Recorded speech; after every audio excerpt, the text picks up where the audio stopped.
ఆయన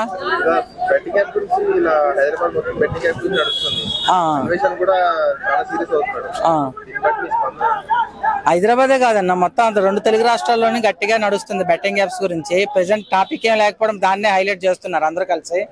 కాకపోతే అన్వేషణ ఇప్పుడే కాదు, ఇంతకు ముందే రంగంలో దిగినాడు. కాకపోతే అప్పుడు ఆయనకి ఎవరు సపోర్ట్ లేకపోవడం ఏం తెలియలేదు. ఇప్పుడు ఈసారి సజ్జనార్ గారు ఆయనతో కొంచెం ఆయన చెప్పే అన్వేషణ చెప్పే సజ్జనార్ గారు ఫాలో అవడమో లేదంటే సజ్జనార్ గారు కనిపించడం వల్ల తెలియదు, లేదా సజ్జనార్ గారు యాక్షన్ తీసుకునే టైంలో అన్వేషణ ఫాలో అవుతున్నాడో తెలియదు.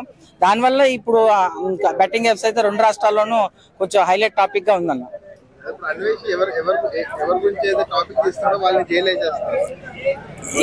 జైల్లో వేయడం అంటే ఉండదన్న, అది అంతా నడుస్తుంది. ఇంతకు ముందు కూడా ఎవరికి తెలియదు అన్న బెట్టింగ్ యాప్స్ చేస్తున్నారని, అందరికీ తెలుసు. కాకపోతే వీళ్ళు ఇన్ని రోజులు పట్టించుకోలేదు, ఇప్పుడు కొంచెం పట్టించుకున్నారు అట్లా అంతే తప్ప. బెట్టింగ్ యాప్స్ ఇంతకు ముందు కూడా నడిచినాయి, ఎవరిని జైలు అట్లా వేస్తున్నారని తమ్నైల్ పెట్టి ఆడిస్తుంటారు తప్ప ఎవరిని. ఇందాక ఇమ్రాన్ దుబాయ్ పారిపోయింది, అర్షద్ షాహీ దుబాయ్ పారిపోయింది అని చూపిస్తున్నారు. నిజంగా పారిపోయినారు, ఇక్కడ ఉన్నారు తెలియదు. కొత్తనే ఇట్లా సోషల్ మీడియా హైలైట్ చేస్తుంది బెట్టింగ్ యాప్స్ ని.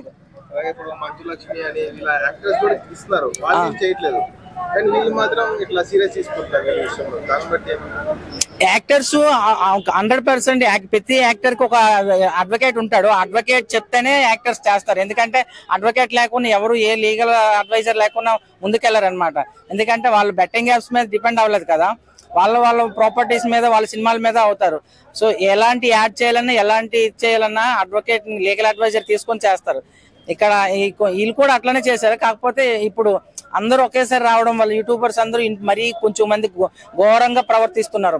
ఆ పీపీ ఉంటాడు పల్లవి ప్రశాంత్, ఆయన ఏమన్నాడు, నేను గెలిస్తే డబ్బులేమో పేద రైతులకి ఇస్తాను అన్నాడు. ఇప్పుడు ఎంతమంది రైతులు చనిపోయారు, ఆయన పక్క ఊర్లో కూడా కొంతమంది ఇబ్బంది ఉంటారు కదా, ఎవరికి ₹1 ఇచ్చాడా? ఇట్లా జనాలు మోసం చేసి వచ్చి వాళ్ళ మీద కంపల్సరిగా ఉక్కుపాదం అయితే మోపాలని.